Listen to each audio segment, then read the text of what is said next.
Good morning students and friends. हम ICI के study material से सप्लाई अंडर जीएसटी वाला टॉपिक पढ़ रहे थे चैप्टर 2 में। हमने यहाँ पेज नंबर 25 तक समझ लिया था, उसी पेज में हम आगे कंटिन्यू करेंगे। आपने लास्ट क्लास में समझ लिया था कि सप्लाई जिस पर जीएसटी लगता है, आप पढ़ चुके हैं सेक्शन 7 के अकॉर्डिंग टैक्सेबल इवेंट सप्लाई है जीएसटी में। टैक्सेबल इवेंट का मतलब क्या होता है? ऐसा कोई भी काम करना जिससे आपकी टैक्स लायबिलिटी अट्रैक्ट होती है उसे टैक्सेबल इवेंट बोलते हैं। और जीएसटी में टैक्सेबल इवेंट क्या है? सप्लाई है। तो सप्लाई के लिए 3 बेसिक कंडीशंस का पूरा होना ज़रूरी था।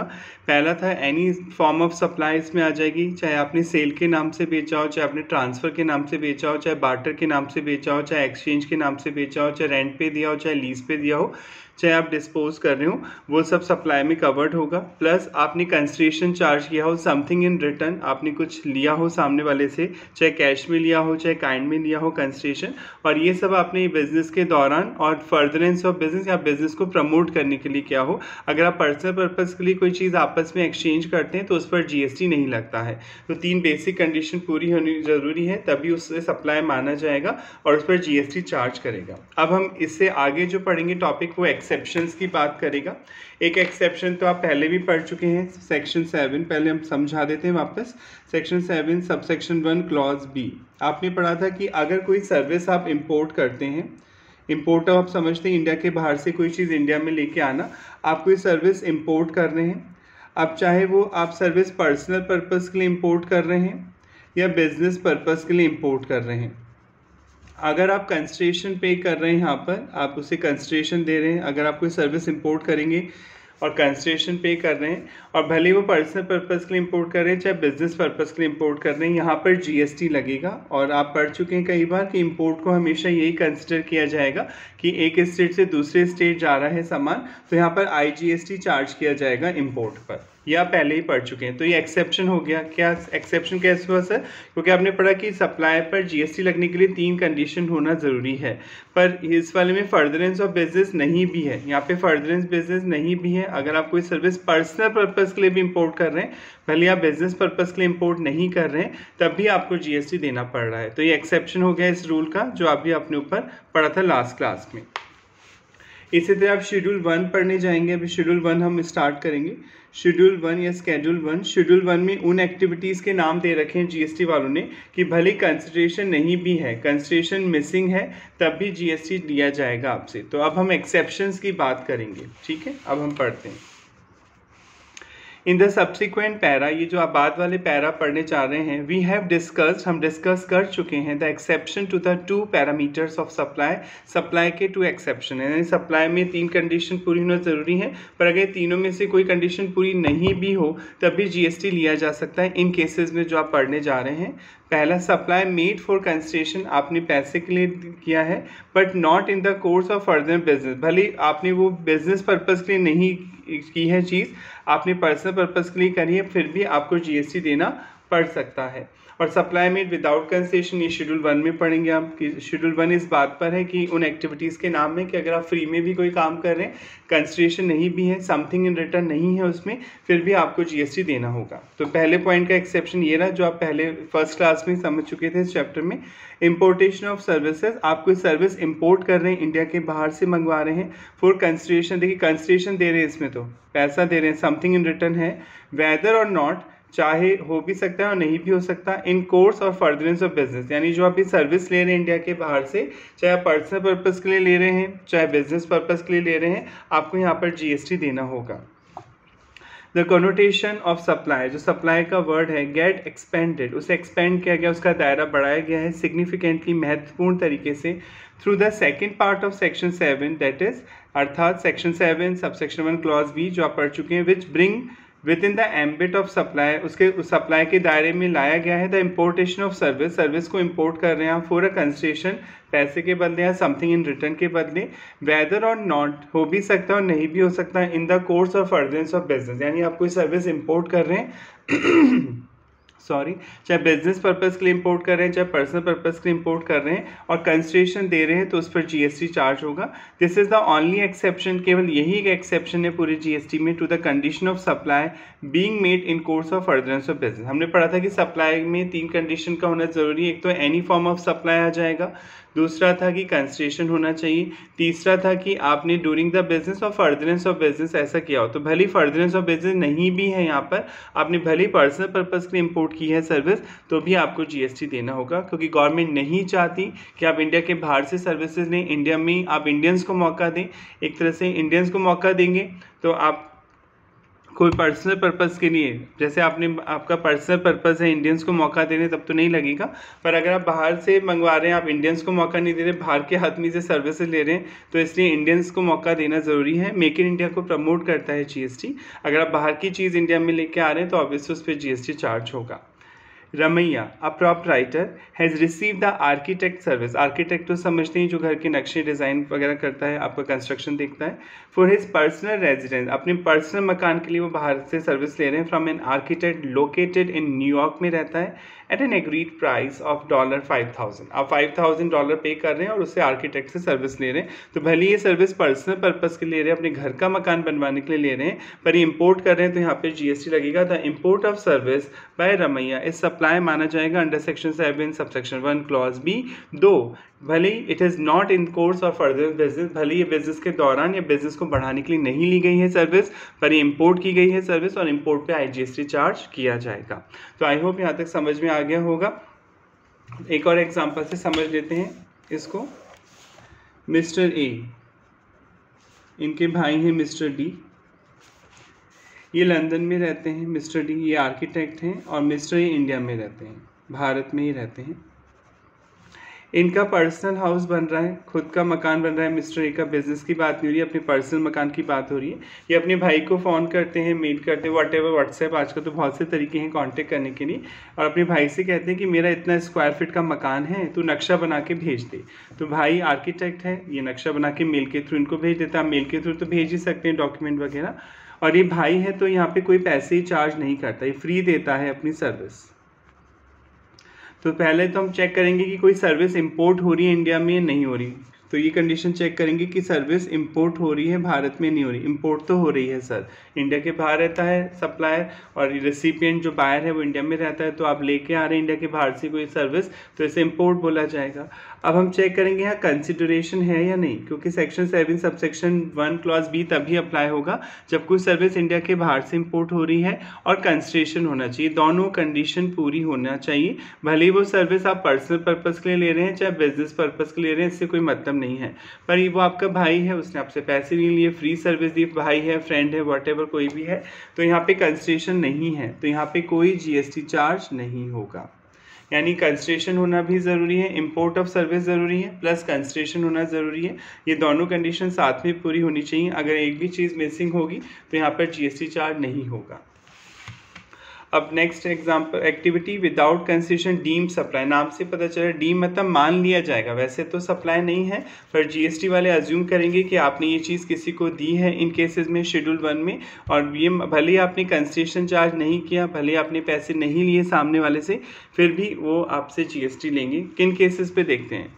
Supply schedule 1, activities to be treated, वो काम जिन्हें माना जाएगा as a supply even if made without consideration, भले ही आपने फ्री में ट्रांसफ़र किया हो। आगे बढ़ने से पहले कुछ पुराना रिवाइज कराना पड़ेगा दोबारा, और कॉन्सेप्ट डीप में जाके रिवाइज कराने पड़ेंगे, तभी आपको इसका पहला पॉइंट समझ में आएगा। ये तो आप इतने दिन से पढ़ ही रहे हैं कि जो खरीदने पे आप टैक्स पे करते हैं उसे इनपुट टैक्स बोलते हैं। At the time of purchase जो आप जीएसटी पे करते हैं उसे इनपुट टैक्स बोलते हैं लीगल लैंग्वेज में, और बेचने पे जो आप कस्टमर से कलेक्ट करते हैं उसे आउटपुट टैक्स बोलते हैं, राइट। जीएसटी का, और जो नेट जीएसटी आप गवर्नमेंट को पे करते हैं, नेट जीएसटी पेबल, जो आपकी जीएसटी लायबिलिटी निकलती है जो गवर्नमेंट को आपको पे करना है, फॉर्मूला होता है output tax minus input tax. यानी बेचने पे जो टैक्स कलेक्ट किया और जो खरीदने पे टैक्स दे के आए उसे लेस किया जाएगा, ताकि डबल टैक्सेशन ना हो। इस प्रोसेस को बोलते हैं इनपुट टैक्स का क्रेडिट लेना। आप आईटीसी क्लेम कर रहे हैं, शॉर्ट में आईटीसी बोलते हैं इनपुट टैक्स क्रेडिट, मतलब जो खरीदने पे टैक्स दे रहे हैं उसका क्रेडिट मिल रहा है, आप लेस करवा रहे हैं आउटपुट टैक्स से और फिर गवर्नमेंट को पे कर रहे हैं, इसे बोलते हैं इनपुट टैक्स का क्रेडिट लेना। सपोज 1000 रुपीज़ आउटपुट टैक्स है, आपका इनपुट टैक्स है 700, तो गवर्नमेंट को आप 300 रुपीज़ का जीएसटी पे करेंगे। ये तो आपने बहुत पहले ही फर्स्ट चैप्टर में समझ लिया था। अब आगे बढ़ते हैं, ध्यान से देखिएगा। रॉ मटेरियल में मान लीजिए कोई रॉ मटेरियल खरीदता हूँ, अपन एक एग्जांपल लेते हैं, मैं शू मेकर हूँ, सपोज मैं शूज़ बनाता हूँ और मैं रॉ मटेरियल खरीदता हूँ, तो शूज़ के लिए रॉ मटेरियल लेदर होगा, चमड़ा। आप चमड़े से ही, लेदर से शूज़ बनाते हैं, ठीक है। मान लीजिए मैं एक्स लेदर खरीदता हूँ, इससे तो आप जो एक्स लेदर है इससे स्कूल शूज़ बनाता हूँ, स्कूल शूज़। और जो वाई लेदर है इससे मैं स्पोर्ट्स शूज़ बनाता हूँ। दो तरह का लेदर खरीदता हूँ, लेदर भी अलग अलग तरह का होता है, चमड़ा से कपड़ा अलग अलग तरह का होता है। ये तो रॉ मटेरियल है जो मैं खरीदता हूँ। जो एक्स रॉ मटेरियल है उससे तो स्कूल शूज़ बनाता हूँ, और जो वाई रॉ मटेरियल है, लेदर जो लेके आता हूँ वाई टाइप का, उससे मैं स्पोर्ट्स शूज़ बनाता हूँ। सपोज मैंने एक्स को खरीदने पे 1 लाख रुपीज़ का जीएसटी दिया, जैसे लेदर खरीद के आएंगे, आपके लिए परचेज है, उसके लिए सेल है, तो वो आपसे जीएसटी चार्ज करेगा, तो ये इनपुट टैक्स हुआ जो खरीदने पे आप दे रहे हैं। और वाई को खरीदने पे आपने 2 लाख का इनपुट टैक्स दिया है खरीदने पे, ठीक है। ये इनपुट टैक्स है जो खरीदने पे दिया, फिर गोडाउन में रख लिया आपने लाकर। अब आपने अपनी लेबर से काम कराया और पहले आप स्कूल शूज़ बना रहे हैं, सपोज स्पोर्ट्स शूज़ नहीं बना रहे, स्कूल शूज़ बना रहे हैं। आपने स्कूल शूज़ बनाए, ठीक है, और इनको आप बेच रहे हैं सपोज स्कूल शूज़ को 30 लाख में, सेल प्राइस लिख देता हूँ मैं। ये आपका ₹30 लाख हो गया सेल प्राइस या वैल्यू ऑफ सप्लाई, आप जिस वैल्यू पे सप्लाई कर रहे हैं। सपोज जीएसटी की रेट अज्यूम कर लेते हैं, ठीक है, 10% है, समझने के लिए अज्यूम कर लेते हैं अपन, या 15% मान लेते हैं, 15% रेट है, ठीक है। तो 30 लाख का 15% 4,50,000, टोटल आप कस्टमर से कलेक्ट करेंगे 34,50,000। ये शूज़ बना के आप किसी डीलर को बेच रहे हैं, शू डीलर को, और आप 30 लाख तो अपनी शू की वैल्यू ले रहे हैं, इसमें प्रॉफिट कॉस्ट सब इंक्लूड हो गया, आपका लेबर चार्ज, इलेक्ट्रिसिटी बिल, आपका प्रॉफिट मार्जिन एक्सेट्रा, प्लस आप जीएसटी कलेक्ट करेंगे बेचने में, सपोज 15% रेट है, 450 हो गया, और टोटल आपका GST with GST value of supply हुआ। वैल्यू ऑफ सप्लाई बोल रहे हैं, वैल्यू ऑफ इनवॉइस प्राइस बोल रहे हैं, इनवॉइस प्राइस मतलब सेल प्राइस, तो ये आ गया विद जीएसटी आपने इतने रुपये कलेक्ट किए। अब गवर्नमेंट को जब जमा कराएंगे तो आपका फॉर्मूला क्या होता है, output tax minus input tax, right, यही फॉर्मूला होता है। आउटपुट टैक्स कितना लिया शूज़ बेचने पे, 4.5 लाख, जो बेचने पे आपने कस्टमर से कलेक्ट किया 4.5 लाख रुपए। कार्ड जो शू डीलर है वो आपके लिए तो कस्टमर है, आप तो मैन्युफैक्चर हैं, आप पहले डीलर को मिलेंगे होलसेल में, तो शू डीलर को बेचने पे जो आपने कस्टमर से कलेक्ट किया वो टैक्स आउटपुट टैक्स हो गया, माइनस इनपुट टैक्स। अब क्वेश्चन उठता है, सर मैंने अभी एक्स मटेरियल को ही, एक्स लेदर को ही यूज़ किया है और इसको खरीदने पे मैंने 1 लाख का इनपुट टैक्स दिया था, तो यहाँ पर 1 लाख ही लेस होना चाहिए, मतलब 1 लाख इनपुट टैक्स। वाई को तो अभी आपने काम में लिया ही नहीं ना, वाई से तो अभी स्पोर्ट्स शूज़ बनाए नहीं है आपने, वाई तो आपके गोडाउन में रखा हुआ है, आपने केवल एक्स रॉ मटेरियल को यूज़ करके स्कूल शूज़ बनाए और उसे बेच रहे हैं, तो 1 लाख का ये घटना चाहिए इनपुट टैक्स, और मेरे को गवर्नमेंट को कितने देने पड़ेंगे, 3,50,000 देने पड़ेंगे। ऐसा ही होना चाहिए क्योंकि मैंने एक्स को ही यूज़ किया है, ठीक है, पर ऐसा नहीं होगा। जीएसटी वालों ने बोला, पहले भी ऐसा होता था कि 1 to 1 कोरिलेशन ज़रूरी नहीं है, ये 1 to 1 कोरिलेशन बहुत इंपॉर्टेंट है समझना। 1 to 1 कोरिलेशन को हिंदी बोलते हैं सहसंबंध, कि आपस में 1 to 1 कोरिलेशन होना ज़रूरी नहीं है इनपुट टैक्स का क्रेडिट क्लेम करने के लिए। सर इस लाइन का मतलब क्या हुआ, इस लाइन का ये मतलब हुआ कि आप किसी का भी इनपुट टैक्स किसी के भी आउटपुट टैक्स के साथ घटा सकते हैं। ये नहीं है कि आपने जो मटेरियल खरीदा उसी से कोई चीज़ बनेगी, फिर वो बिकेगा, फिर आउटपुट टैक्स कलेक्ट होगा, तभी आप इनपुट का क्रेडिट ले पाएंगे। आप किसी का भी इनपुट टैक्स किसी के भी आउटपुट टैक्स से घटा सकते हैं। 1 to 1 कोरिलेशन होना ज़रूरी नहीं है। 1 to 1 कोरिलेशन मतलब ये ज़रूरी नहीं है कि वाई खरीदा है तो वाई से पहले कुछ बनेगा, फिर उसको बेचने पे आउटपुट टैक्स कलेक्ट करेंगे, फिर ये इनपुट टैक्स घटेगा, ऐसा नहीं है। आप मल्टीपल प्रोडक्ट्स बनाते हैं तो आप किसी का भी इनपुट टैक्स किसी के भी आउटपुट टैक्स से घटा सकते हैं। तो यहाँ 1 लाख की जगह टोटल 3 लाख इनपुट टैक्स आपने दिया था दोनों तरीके, लेदर को खरीदने पे, रॉ मटेरियल खरीदने पे, तो पूरा 3 लाख आप यहाँ से लेस करवा सकते हैं और आपको गवर्नमेंट को केवल 1,50,000 ही देने होंगे। तो आई होप यहाँ तक समझ में आ गया होगा। पूरे जीएसटी में कहीं पर भी 1 to 1 कोरिलेशन का होना ज़रूरी नहीं होता है। आप किसी का भी इनपुट टैक्स किसी के भी, एक वाई का इनपुट टैक्स है वाई लेदर का, पर आप एक्स से घटा सकते हैं। आप किसी का भी इनपुट टैक्स किसी के भी आउटपुट प्रोडक्ट से घटा सकते हैं। तो यहाँ तक तो समझ में आ गया होगा कि 1 to 1 कोरिलेशन ज़रूरी नहीं है। 1 to 1 कोरिलेशन अगर कह देते जीएसटी वाले तो बताओ क्या होता, फिर तो आप समझ ही गए, फिर आप ये 2 लाख का क्रेडिट अभी नहीं ले पाते, फिर यहाँ 1 लाख ही घटते। ये 2 लाख का क्रेडिट कब ले पाते, जब आप वाई से स्पोर्ट्स शूज़ बनाते स्पोर्ट्स शूज़ को बेचते हैं, फिर आउटपुट टैक्स कलेक्ट करते, फिर उसमें से 2 लाख घटाते, वो कहा जाता है कि 1-to-1 कोरिलेशन है। पर जीएसटी वालों ने बोला कि 1-to-1 कोरिलेशन मेंटेन करना जरूरी नहीं है, आप किसी का भी इनपुट टैक्स किसी के भी आउटपुट टैक्स में से घटा सकते हैं। तो आपने वाई का भी जो इनपुट टैक्स है वो आपने जो स्कूल शूज़ बेचे उसमें से घटा दिया। अब जब आप वाई प्रोडक्ट बनाएंगे और उसको बेचेंगे तो दोबारा नहीं घटेगा ये 2 लाख, ऐसा थोड़ी डबल। आपने एक बार अगर क्लेम कर लिया, किसी के भी आउटपुट में से इनपुट घटा दिया, तो दोबारा आप इस 2 लाख का क्रेडिट नहीं ले पाएंगे, एक बार ही ले पाएंगे। अगर आपने अभी लेस करवा दिया है तो वाई को बना के जब बेचेंगे, सपोज अब आप वाई को बना के बेच रहे हैं, वाई से स्पोर्ट्स शूज़ बनाए और आप 40 लाख में स्पोर्ट्स शूज़ बेच रहे हैं, 15% सपोज वही जीएसटी कलेक्ट करेंगे बेचने पे। एग्जांपल ले रहे हैं, 15% रेट तो वैसे है ही नहीं, पर मैं समझाने के लिए आपसे एग्जांपल ले रहा हूँ। 15% के हिसाब से 6 लाख, टोटल 46 लाख आप कलेक्ट करेंगे, वाई को बेच रहे हैं। तो वाई का आउटपुट टैक्स हुआ 6 लाख, इनपुट टैक्स अब इस बार 0 है क्योंकि आप 2 लाख रुपए जो वाई का इनपुट है वो पहले ही लेस करवा चुके हैं स्कूल शूज़ बेचते समय, तो इस टाइम इनपुट टैक्स है ही नहीं कोई, तो पूरे 6 लाख रुपए गवर्नमेंट को देने होंगे। तो आई होप समझ में आ गया होगा, पूरे जीएसटी में 1-to-1 कोरिलेशन जरूरी नहीं है। इट मीन्स कि आप किसी का भी इनपुट टैक्स किसी के भी आउटपुट टैक्स से घटा सकते हैं, फिर बाद में जाके आप दोबारा क्लेम नहीं करेंगे, एक बार ही क्लेम करेंगे, दोबारा आप क्लेम नहीं करेंगे। यहाँ तक तो आई गया होगा 1-to-1 कोरिलेशन समझ में। अब हम आगे बढ़ते हैं।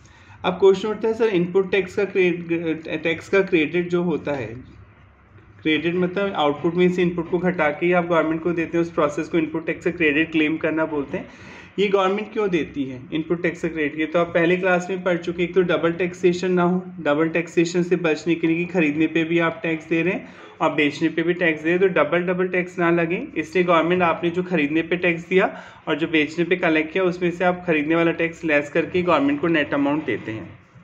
अब ध्यान से समझना इसी एग्जाम्पल को, मैंने ये जो शूज़ बनाए थे वाई एक्स से स्कूल शूज़, इनको बनाने पे इनपुट टैक्स का पूरा 3 लाख का क्रेडिट लेके गवर्नमेंट को 1.5 लाख रुपए का जीएसटी दे दिया था, ठीक है। अब ये जो स्पोर्ट्स शूज़ मैं बना रहा हूँ, सपोज ये स्पोर्ट्स शूज़ मैंने बनाए 40 लाख के पड़ गए मुझे, और 6 लाख का मैं आउटपुट टैक्स लूँगा कस्टमर से। पर मैं क्या बोल रहा हूँ कि मैं ये जो स्पोर्ट्स शूज़ बना रहा हूँ ये मैं किसी ऑर्फनेज को फ्री में दूंगा, अनाथ आश्रम को दान करूंगा, मैंने बेचूंगा ही नहीं, मैं बनाऊंगा, खर्चा सारा मैं करूंगा स्पोर्ट्स शूज़ को बनवाने में, और फिर मैं किसी ऑर्फनेज को अनाथ आश्रम को दान में दूंगा। तो जब आप दान में देंगे तो फ्री में दे रहे हैं आप ये चीज़ किसी को, राइट। स्टॉक बोल सकते हैं आप, शूज़ आपका काम है खरीदना बेचना शूज़ को, तो स्टॉक हो गया शूज़ आपके लिए, यानी आप कोई अपनी बिजनेस की प्रॉपर्टी फ्री में किसी को दे रहे, स्टॉक असेट है आपके लिए, आप कस्टमर को बेचते, पर आपने कहा नहीं मैं मदद करूंगा किसी अनाथ आश्रम की, और आप वहाँ के बच्चे को फ्री में दे रहे हैं। तो जब फ्री में देंगे तो सेल प्राइस तो 0 हो गया, राइट, 0 हो गया, 0 पे आउटपुट टैक्स 0 ही आएगा, सेल प्राइस तो है नहीं, आउटपुट टैक्स हो गया 0, इनपुट टैक्स का क्रेडिट मिलेगा ही नहीं अब, ठीक है। क्यों नहीं मिलेगा? क्योंकि आपका आउटपुट टैक्स 0 है। गवर्नमेंट आपको इनपुट टैक्स का क्रेडिट ये सोच के देती है कि कल फ्यूचर में आप वो प्रोडक्ट बेचोगे और बेचने पे हमें क्या दोगे, आउटपुट टैक्स दोगे, तो हम आपको इनपुट टैक्स घटाने देंगे। पर अब आप क्या कह रहे हो, मैं तो बेचूंगा ही नहीं, मैं तो फ्री में दे रहा हूँ, दान दे रहा हूँ, गिफ्ट दे रहा हूँ किसी को, तो जब आप बेचोगे ही नहीं तो फिर आपको इनपुट टैक्स का क्रेडिट लेना ही नहीं चाहिए था। गवर्नमेंट ये सोच के आपको इनपुट टैक्स का क्रेडिट देती है कि कल को आप उससे कुछ बनाओगे और फिर पब्लिक को बेच के आउटपुट टैक्स कलेक्ट करोगे और डबल टैक्स ना हो, इसलिए गवर्नमेंट आपको इनपुट टैक्स घटाने देती है। अब आप क्या कह रहे हो, नहीं मैं तो बेची फ्री में दे रहा हूँ किसी को, तो जब आप फ्री में दोगे तो आउटपुट टैक्स तो कलेक्ट ही नहीं होगा। तो गवर्नमेंट ने बोला अगर आप किसी को फ्री में देते हैं कोई चीज़ और जिस पे आप इनपुट टैक्स का क्रेडिट ले चुके हैं, आप इनपुट टैक्स का क्रेडिट ले चुके हैं, तो वो आपने गलत लिया। गलत क्यों लिया? क्योंकि आउटपुट टैक्स तो दे ही नहीं रहे आप, तो क्रेडिट क्यों लिया आपने? क्योंकि 1-to-1 कोरिलेशन तो ज़रूरी था नहीं ना। तो आपने क्या किया था, एक्स का जो वाई का जो क्रेडिट था वो एक्स के आउटपुट टैक्स में से घटा लिया था। ठीक है, कोई बात नहीं, गवर्नमेंट को लगा बाद में कि आप वाई बना के बेचोगे, आपने वाई को बनाया, पर आप तो फ्री में दे रहे हैं, इन स्पोर्ट्स शूज़ को अनाथ आश्रम को दान कर रहे हैं, फ्री में दे रहे हैं। तो जब फ्री में दे रहे हैं तो आउटपुट टैक्स तो 0 हो गया। तो जब आउटपुट टैक्स 0 है तो इनपुट टैक्स का क्रेडिट कैसे क्लेम किया आपने? गवर्नमेंट यही सोच के आपको इनपुट टैक्स का क्रेडिट देती है कि कल आप वो चीज़ आप बिजनेस में यूज़ करोगे, उससे कुछ बनाओगे, सर्विस दोगे कस्टमर को आगे, फिर आउटपुट टैक्स कलेक्ट करोगे तो हम इनपुट टैक्स का क्रेडिट देंगे। पर आप इनपुट टैक्स का क्रेडिट तो ले चुके और आउटपुट टैक्स दे नहीं रहे, तो गवर्नमेंट ने बोला फिर जो ये आपने इनपुट टैक्स लिया है ना वाई का, ये आपको वापस लौटाना पड़ेगा। यानी फ्री में भी आप किसी को कुछ दे रहे हैं और आपने इनपुट टैक्स का क्रेडिट ले लिया तो आपको जीएसटी पे करना होगा। कितना जीएसटी पे करना होगा ये तो आगे पढ़ेंगे, पर मैं आपको ही बता देता हूँ। जितना आपने इनपुट टैक्स क्लेम किया था वो अमाउंट गवर्नमेंट को वापस करना होगा। क्योंकि क्लेम करने से आपने क्या किया था, देखिए गवर्नमेंट की लायबिलिटी कम कर दी, आउटपुट टैक्स गवर्नमेंट को कम दिया। क्योंकि आपको केवल एक्स के रॉ मटेरियल वाला ही इनपुट टैक्स क्लेम करना चाहिए था 1 लाख, पर आपने पूरा 3 लाख क्लेम कर लिया तो फिर आपने 1.5 लाख ही गवर्नमेंट को दिया। 2 लाख रुपए ज़्यादा क्लेम कर लिया तो गवर्नमेंट बोलती है फिर आप ये जीएसटी है इस पर लगेगा, आप वो और किस फॉर्म में लगेगा, जितना भी आपने इनपुट टैक्स का क्रेडिट लिया वो वापस करेंगे। ये खैर आगे पढ़ेंगे, पर मैंने आपको एडवांस में बता दिया। आपकी बुक में तो अभी ये बताया गया कि अगर कोई बिजनेस की असेट है, स्टॉक असेट होता है, करंट असेट्स आप 11th से पढ़ रहे हैं, या कोई भी असेट हो सकती है जिस पे आप इनपुट टैक्स का क्रेडिट ले चुके हैं और आप वो चीज़ फ्री में किसी को ट्रांसफ़र करते हैं, विदाउट कंसिडरेशन ट्रांसफ़र करते हैं, तो आपने अगर इनपुट टैक्स का क्रेडिट लिया है तो वो वापस करना होगा गवर्नमेंट को, आपको उस पर जीएसटी देना होगा, यानी इनपुट टैक्स गवर्नमेंट को लौटाना पड़ेगा। क्या समझ में आया कि अगर कोई प्रोडक्ट है, कोई गुड्स है, कोई असेट है, मशीनरी भी हो सकती है कोई, जिस पे आपने इनपुट टैक्स का क्रेडिट ले लिया था, आप ले चुके थे इनपुट टैक्स का क्रेडिट, वो 1-to-1 कोरिलेशन तो ज़रूरी नहीं है, अभी बताया, आप किसी का भी इनपुट किसी के भी आउटपुट से घटा सकते हैं। तो आपने इनपुट टैक्स का क्रेडिट ले लिया पर बाद में वो चीज़ आप फ्री में किसी को दे रहे हैं तो ये गलत है। फिर गवर्नमेंट को आउटपुट टैक्स तो आप देंगे ही नहीं, क्योंकि आप फ्री में जब बेचेंगे तो पैसा तो कलेक्ट करेंगे नहीं, तो फिर आउटपुट टैक्स तो जीरो हो गया। तो गवर्नमेंट कहती है कि इनपुट टैक्स का क्रेडिट फिर आपने गलत लिया, जितना भी इनपुट टैक्स का क्रेडिट लिया वो गवर्नमेंट को वापस करना होगा, यानी आपको जीएसटी देना होगा और इनपुट टैक्स जो आपने लिया वो गवर्नमेंट को लौटाना होगा। अगर परमानेंट ट्रांसफ़र करते हैं तो अगर मान लीजिए परमानेंट ट्रांसफ़र नहीं कर रहे, मैं जैसे 5 दिन के लिए मैंने ये पेन आपको दे दिया या कि भाई यूज़ कर लेना, 5 दिन बाद वापस कर लेना, तो ये रूल नहीं लगेगा। परमानेंट ट्रांसफ़र करने यानी परमानेंटली वो असेट आपके पास से दूसरे के पास जा रही है तो ये रूल अप्लाई होगा अगर आपने इनपुट टैक्स का क्रेडिट लिया है तो। अब मान लीजिए दूसरा एग्जांपल देखते हैं। मैंने एसी ख़रीदा अपनी बिज़नेस के लिए, ऑफिस में लगाने के लिए एसी ख़रीदा बिजनेस पर्पस के लिए, 2 लाख का एसी है, इसको ख़रीदने पे 18% जीएसटी दिया 36,000, टोटल 2,36,000 का बिल बन गया, राइट।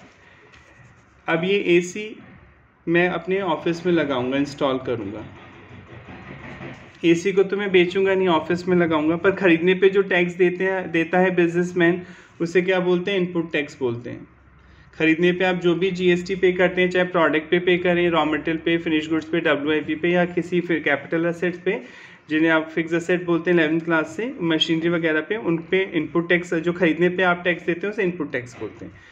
आपका सीए का ऑफिस है, अब आप क्लाइंट को सर्विस देंगे अपने ऑफिस में बैठ के, क्लाइंट का आपने बिल बनाया साल में मान लीजिए 20 लाख, आपके साल भर का बिल है 20। क्लाइंट से बेचने पे जीएसटी कलेक्ट करेंगे, आप सर्विस दे रहे हैं ना क्लाइंट को, तो आप जीएसटी कलेक्ट करेंगे, क्लाइंट पे बिल बना के देंगे 18%, 3,60,000।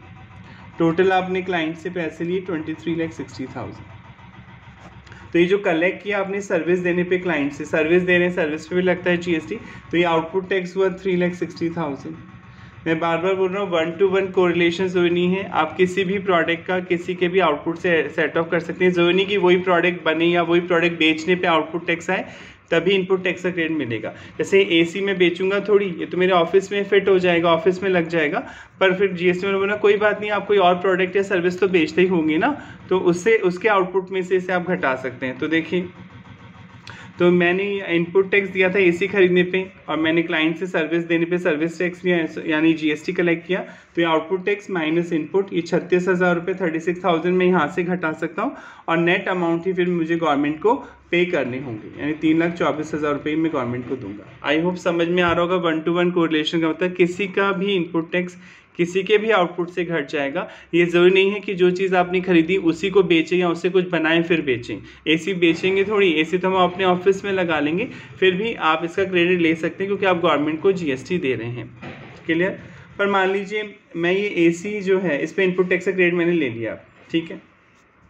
अब मैं फ्री में कुछ साल बाद, 1 साल बाद या 2 साल बाद इस एसी को मैं दान दे रहा हूँ, फ्री में किसी को दे रहा हूँ, तो ये गलत है। जीएसटी वाले बोलते हैं फिर तो गलत हो गया, फ्रॉड हो गया।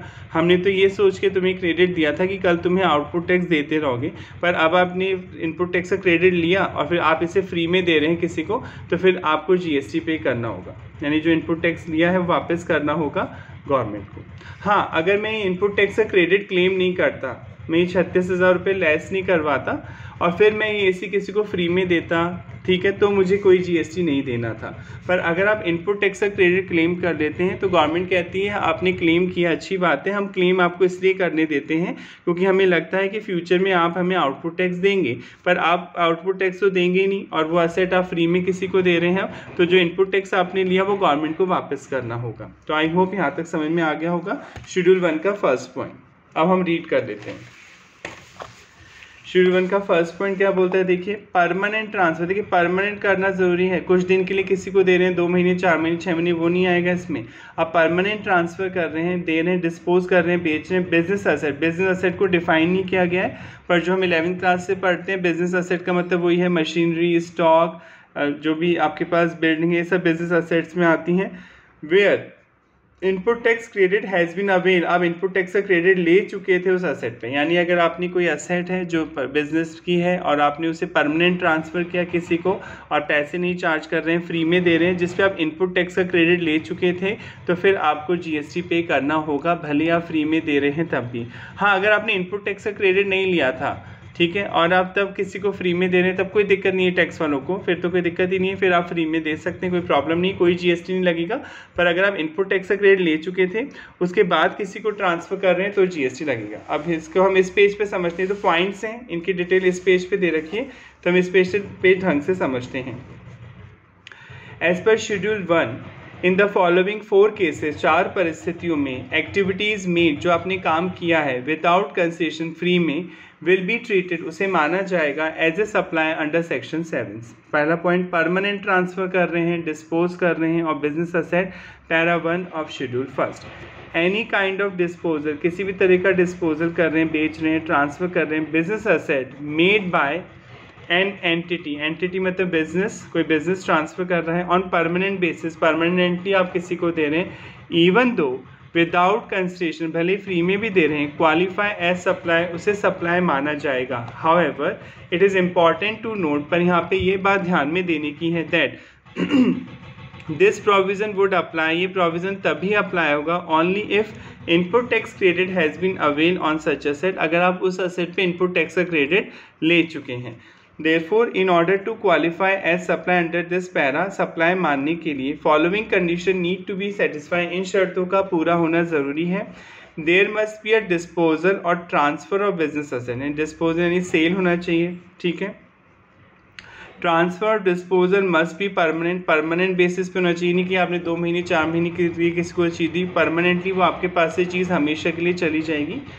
ITC input tax credit must have been avail, यानी जो खरीदने पे आपने टैक्स दिया था उसको अवेल कर लिया हो। अवेल कैसे करते हैं, आउटपुट टैक्स में से आपने घटा दिया हो on such business asset. In view of the last condition stipulated above, जो लास्ट कंडीशन बताई गई है, permanent transfer disposal of following business asset without consideration will not be covered within this para and thus will not deem as supply। मतलब भले आप ये दो जो असेट आप पढ़ने जा रहे हैं, भले आप परमानेंट बेसिस पे किसी को ट्रांसफ़र कर रहे हैं फ्री में भी, तो भी जीएसटी नहीं लगेगा। पहला, business asset on which ITC is block और नॉट अवेलेबल अंडर जीएसटी। अभी आप पढ़ेंगे ब्लॉक आईटीसी मतलब कुछ असेट ऐसी हैं, कुछ आइटम ऐसे हैं जिनको खरीदने पे अगर आपने जीएसटी दिया तो आपको क्रेडिट नहीं देती गवर्नमेंट खुद ही मना कर देती कि इनपुट टैक्स जो आपने खरीदने पे दिया उसको हम नहीं घटाएंगे, वो आप आगे वाले चैप्टर 8 में पढ़ेंगे। तो अभी तो आप यही समझ लीजिए कि कोई असेट है जिस पे आईटीसी ब्लॉक मतलब आप क्रेडिट नहीं ले सकते, गवर्नमेंट मना करती है कि इन चीज़ों को खरीदने पे अगर आपने कोई इनपुट टैक्स दिया तो उसका क्रेडिट नहीं मिलेगा आपको। जैसे एग्जांपल समझ लेते हैं, जैसे आपके ऑफिस में पार्टी वगैरह होती रहती है तो आप एम्प्लॉयज़ के लिए बाहर से केक, पेटीज़, पेस्ट्री ऑर्डर करते हैं, तो केक बेकरी वाला आपसे टैक्स लेगा, जीएसटी पे करेंगे, पर उनका क्रेडिट नहीं मिलेगा, ठीक है। भले ही वो बिज़नेस के लिए खरीद रहे हैं, आप घर थोड़ी ले जा रहे हैं, अपने एम्प्लॉयज़ को खिला रहे हैं खाना, चाय कॉफ़ी वगैरह, पर गवर्नमेंट ने मना कर रखा है कि रिफ्रेशमेंट वाले एक्सपेंसेस पे जो जीएसटी आप पे करते हैं उनका क्रेडिट हम नहीं मिलेंगे, तो उन्हें बोलते हैं ब्लॉक क्रेडिट। अभी आप पढ़ेंगे ब्लॉक लिस्ट आएगी आगे। ब्लॉक क्रेडिट मतलब इनको खरीदने पे भले ही आपने इनपुट टैक्स दिया है, भले ही वो चीज़ें बिजनेस में यूज़ हो रही हैं, आप घर में यूज़ नहीं कर रहे, फिर भी क्रेडिट नहीं मिलता इनपुट टैक्स का। या कुछ ऐसे गुड्स हैं जिन पे गवर्नमेंट मना करती है तो उन पे तो मिलेगा ही नहीं क्रेडिट, और जब क्रेडिट ही नहीं मिलेगा तो मैं किसी को फ्री में अगर ट्रांसफ़र भी करूँगा तो भी जीएसटी पे नहीं दूंगा। ये रूल तभी लगेगा जो आपका शेड्यूल 1 है, पैरा 1, कि अगर कोई एसेट जिस पे आप इनपुट टैक्स क्रेडिट ले चुके हैं और फिर आप किसी को परमानेंटली ट्रांसफ़र करते हैं तो आपको इनपुट टैक्स का जो आपने लिया वो गलत दिया, फिर आपको जीएसटी देना होगा। अगर आप इनपुट टैक्स का क्रेडिट ले ही नहीं सकते थे, गवर्नमेंट ने मना कर रखा था कि इन चीज़ों पे इनपुट टैक्स का क्रेडिट नहीं मिलेगा, फिर आप वो परमानेंटली किसी को ट्रांसफ़र करते हैं तो कोई दिक्कत नहीं है, फिर आपको कोई जीएसटी नहीं देना है। और दूसरा, बिजनेस एसेट दो एलिजिबल फॉर आईटीसी, आप आईटीसी ले सकते थे, ITC has not been avail, पर आपने इनपुट टैक्स क्रेडिट लिया ही नहीं बाय रजिस्टर्ड पर्सन, तो इन दो केसेस में आप फ्री में भी अगर किसी को एसेट ट्रांसफ़र करते हैं परमानेंट तो भी जीएसटी नहीं देना। पहला केस तो वो था कि गवर्नमेंट ने कुछ लिस्ट दे रखी है जो आप लिस्ट पढ़ेंगे जिन पे आप आईटीसी ब्लॉक है, ब्लॉक मतलब इनपुट टैक्स का क्रेडिट नहीं ले सकते, तो जब क्रेडिट ही नहीं ले सकता तो मैं किसी को भी दान कर सकता हूँ, वो एसेट फ्री में दे सकता हूँ, तो फिर आपको कोई जीएसटी नहीं देना। या आप ले सकते थे पर आपने लिया ही नहीं इनपुट टैक्स का क्रेडिट और आप फ्री में किसी को ट्रांसफ़र कर रहे हैं तो भी जीएसटी नहीं देना होगा। It is important to note, ये बात ध्यान में देने की है, that the term business asset has not been defined under GST law. GST में बिजनेस एसेट की डेफिनेशन नहीं है, तो जो 11 से आप पढ़ रहे हैं बिजनेस एसेट वो स्टॉक, मशीनरी, बिल्डिंग, ये सब एसेट मानी जाएंगी। Example 14, Dhruv give old laptop being used in his business to his friend free of cost। आप बिजनेस का लैपटॉप है, बिजनेस का कंप्यूटर यूज़ कर रहे थे, लैपटॉप आप अपने फ्रेंड को फ्री ऑफ कॉस्ट दे रहे हैं, this will qualify supply, supply माना जाएगा क्योंकि आप परमानेंट ट्रांसफर कर रहे हैं। Input tax credit has been avail by Dhruv on such laptop, अगर इनपुट टैक्स का क्रेडिट लिया था तो, अगर इस लैपटॉप पर जो आपने बिजनेस पर्पज़ के लिए खरीदा था इनपुट टैक्स का क्रेडिट नहीं लिया था तो अब तो आपको कोई जीएसटी देने की ज़रूरत नहीं है। पर अगर आप कोई एसेट है बिजनेस की, आप किसी को परमानेंट ट्रांसफ़र कर रहे हैं जिस पे आप इनपुट टैक्स का क्रेडिट ले चुके हैं तो आपको जीएसटी देना होगा। अ dealer of air conditioner permanently transfer the motor vehicle free of cost, आप अपनी बिजनेस की जो कार है, मोटर व्हीकल है, वो परमानेंट ट्रांसफ़र कर रहे हैं, ठीक है। ITC on said motor vehicle is block, government ने मना कर रखा है कि गाड़ियों को खरीदने पे जो इनपुट टैक्स आप देंगे, आप पढ़ेंगे भी आगे कि अगर कोई मोटर व्हीकल आप खरीदते हैं अपने बिजनेस पर्पज़ के लिए, कार खरीदते हैं तो आपको उस पर इनपुट टैक्स का क्रेडिट नहीं मिलेगा। कार खरीदने पे जीएसटी तो लगता ही है, जब आप कार खरीदने जाएंगे किसी शोरूम में तो कार की वैल्यू पे करेंगे प्लस वो आपसे जीएसटी लेगा, पर मोटर व्हीकल पे जो इनपुट टैक्स है वो ब्लॉक कर रखा है। एक्सेप्शन आएंगी, कुछ को मिलेगा, पर अभी हम यही समझ लेते हैं कि वो ब्लॉक है, तो जब ब्लॉक है गवर्नमेंट ने मना कर रखा है आप इनपुट टैक्स का क्रेडिट नहीं ले सकते तो आप ले ही नहीं पाएंगे। और अगर ये कार आप फ्री में भी किसी को ट्रांसफ़र करेंगे तो कोई जीएसटी नहीं लगेगा। The transaction will not constitute a supply, इसे सप्लाई नहीं माना जाएगा। As the condition of availment of ITC on business asset transfer is not fulfil, क्योंकि आपने इनपुट टैक्स का क्रेडिट नहीं लिया था। यानी शेड्यूल 1 का पैरा 1 तभी अप्लाई होगा जब कोई बिजनेस की एसेट आप परमानेंट किसी को ट्रांसफ़र करते हैं और जिस पे आपने इनपुट टैक्स का क्रेडिट ले लिया हो। तीनों कंडीशन होनी चाहिए, बिजनेस की एसेट होनी चाहिए, आपकी घर की एसेट नहीं होनी चाहिए। दूसरा, परमानेंट ट्रांसफ़र कर रहे हो, परमानेंटली वो चीज़ आपके नाम से दूसरे के नाम ट्रांसफ़र हो रही है। और तीसरा है आपने इनपुट टैक्स का क्रेडिट लिया हो। अगर ये तीनों कंडीशन पूरी हो रही है तभी जीएसटी देना होगा आपको। This clause is wide enough to cover transfer of business asset from holding to subsidiary company for nil consideration। ठीक है, nil consideration मतलब वही फ्री में भी अगर आप दे रहे हैं, होल्डिंग कंपनी किसको दे रही है, सब्सिडी कंपनी को, फ्री में भी कोई एसेट आप आपस में ट्रांसफ़र कर रहे हैं तो भी जीएसटी लगेगा। होल्डिंग और सब्सिडी कंपनी आप समझते हैं, होल्डिंग कंपनी होती है और एक सब्सिडरी कंपनी होती है। होल्डिंग कंपनी को पेरेंट कंपनी भी बोलते हैं, पेरेंट कंपनी। कब माना जाएगा कोई कंपनी दूसरी, जैसे मान लीजिए एक्स लिमिटेड है और एक वाई लिमिटेड, दो कंपनी है। एक्स ने वाई के मोर देन 50% शेयर एक्वायर कर लिए, एक्स ने वाई कंपनी के मोर देन 50% शेयर एक्वायर कर लिए, इक्विटी शेयर, वोटिंग स्टॉक, जिनके पास वोटिंग राइट होते हैं, इक्विटी शेयर, प्रेफरेंस शेयर की बात नहीं हो रही यहाँ पर। अगर कोई कंपनी किसी दूसरी कंपनी के 50% से ज़्यादा वोटिंग शेयर एक्वायर कर लेती है तो फिर हर डिसीजन में इसकी चलेगी ना, वोटिंग पावर तो आपके पास में अभी मोर देन 50% मेजोरिटी है आपके पास। तो जो कंपनी एक्वायर कर रही है, जो कंपनी खरीद रही है, उसे बोलते हैं होल्डिंग कंपनी या पेरेंट कंपनी। इससे आप पेरेंट कंपनी बोल सकते हैं और होल्डिंग कंपनी बोल सकते हैं। और जिस कंपनी के एक्वायर किए जा रहे हैं उसे बोलते हैं सब्सिडरी कंपनी। तो यहाँ पर वाई तो हो जाएगी, एक्स तो हो जाएगी होल्डिंग कंपनी या पेरेंट कंपनी, और वाई हो जाएगी सब्सिडरी कंपनी। अगर कोई कंपनी किसी दूसरी कंपनी के मोर देन 50% शेयर एक्वायर कर लेती है तो जो कंपनी एक्वायर करती है उसे बोलते हैं अपन होल्डिंग कंपनी, और जिस कंपनी के एक्वायर किए जाते हैं उसे बोलते हैं सब्सिडी कंपनी। एक तो ये तरीका होता है शेयर एक्वायर करके भी आप कंट्रोल कर सकते हैं दूसरी कंपनी में। दूसरा होता है मैनेजमेंट सेम हो जाए, बोर्ड ऑफ डायरेक्टर्स, यानी जो इस कंपनी का मैनेजमेंट है इस कंपनी का मैनेजमेंट 50% सेम है, यानी इसके जो डायरेक्टर हैं वो यहाँ पे डायरेक्टर बन जाए मोर देन 50%, जो मैनेजमेंट सेम हो जाए तो भी आपका कंट्रोल हो जाएगा ना इस कंपनी में, क्योंकि जो आपका कंट्रोल और मैनेजमेंट दूसरी कंपनी एक कंपनी दूसरी कंपनी के कंट्रोल मैनेजमेंट को इस्टेब्लिश कर सकती है। एक कंपनी दूसरी कंपनी के कंट्रोल मैनेजमेंट को इस्टेब्लिश कर सकती है, क्योंकि जो यहाँ डायरेक्टर है वो वहीं पे डायरेक्टर हैं, फिर मोर देन 50%, तो कंट्रोलिंग पावर तो एक्स के पास आ गई सारे डिसीजन लेने की, तो भी कहा जाएगा आप होल्डिंग कंपनी और सब्सिडी कंपनी। यानी दो तरीके होते हैं, या तो आप शेयर खरीद लो दूसरी कंपनी के मोर देन 50% इक्विटी शेयर तो आपका चलेगी उस कंपनी में, आपके पास कंट्रोलिंग पावर आ जाएगी, या मैनेजमेंट सेम हो जाए, आपके पास एक कंपनी के पास इतना राइट है कि वो दूसरी कंपनी में मोर देन 50% मैनेजमेंट को चेंज कर सकती है, मैनेजमेंट कर सकती है, तो जो कर सकती है वो होल्डिंग कंपनी होगी, और जिसमें कर सकती है वो सब्सिडी कंपनी कहलाती है। तो अगर होल्डिंग सब्सिडी भी आपस में कोई एसेट ट्रांसफर करते हैं वही सेम विदाउट कंसिडरेशन, तो इन्हें जीएसटी देना होता है, क्योंकि जीएसटी नंबर तो अलग होगा ना, दोनों कंपनी सेपरेट एंटिटी है, तो आपको अगर होल्डिंग और सब्सिडी आपस में भी एक दूसरे को कोई फ्री में एसेट ट्रांसफर करते हैं तो भी जीएसटी देना होगा। आई होप पैरा 1 समझ में आ गया होगा। शेड्यूल 1 का पैरा 1 क्या बोलता है कि अगर कोई बिजनेस एसेट है आप परमानेंट ट्रांसफ़र कर रहे हैं, परमानेंट होना चाहिए, और आईटीसी इनपुट टैक्स क्रेडिट आप क्लेम कर चुके हैं, अगर आप ये तीनों कंडीशन पूरी करेंगे तो जीएसटी देना होगा, भले आपने फ्री में ट्रांसफ़र किया हो, कोई कंसिडरेशन चार्ज नहीं किया हो। कंसिडरेशन लेंगे तब तो लगेगा ही जीएसटी, ये तो वो पढ़ रहे हैं वो एक्टिविटी जो फ्री में भी आप कर रहे हैं, कोई पैसे नहीं ले रहे हैं आप, फिर भी आपको जीएसटी देना होगा। बिजनेस एसेट है, परमानेंट ट्रांसफ़र कर रहे हैं और इनपुट टैक्स क्रेडिट आप ले चुके हैं, तो ये वाला हो गया। अब मेरी बारी आती है मतलब आपको रिवाइज कराने की, पुराने कुछ टॉपिक्स रिवाइज करते हैं अपन ताकि आपको याद रहे। यहाँ पर गुड्स की डेफिनेशन आप पढ़ चुके हैं, जीएसटी में एक सर्विस की डेफिनेशन आप पढ़ चुके हैं। गुड्स और सर्विस की डेफिनेशन इसलिए दी गई थी कि जीएसटी गुड्स और सर्विसेज पे लगता है। गुड्स में किसे बोला गया है, कोई भी मूवेबल प्रॉपर्टी जो इजीली एक जगह से दूसरे के ट्रांसफ़र हो जाती है उसे गुड्स की डेफिनेशन में इंक्लूड किया गया है। सर्विस क्या है जो गुड्स नहीं है, सर्विस क्या है जो गुड्स नहीं लिखा हुआ है, service anything other than goods, goods के अलावा जो बच गया वो सर्विस है।